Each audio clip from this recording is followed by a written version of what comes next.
I've had a couple of procedures myself, and I've been through it on both sides, as we all have in the room. And one of the questions that always hits me is why on earth would you have brain surgery for Parkinson's disease when there's all this other therapy? And I'll tell you a bit about it. So, first of all, where do we all get this from? I mean, Parkinson's been around forever. And there was some therapy after the Second World War that was surgical, because remember, the drug didn't turn up until 1969. So there was a lot of people in infirmaries around the world who had terrible stiffness. They were frozen in bed. And so surgeons were asked to do something.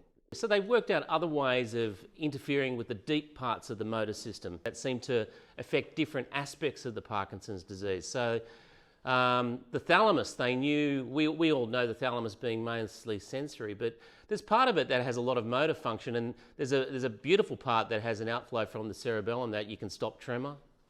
And they did a lot of operations there. There was operations done in the pallidum on the other side of the capsule where it seemed to have a great effect on stiffness.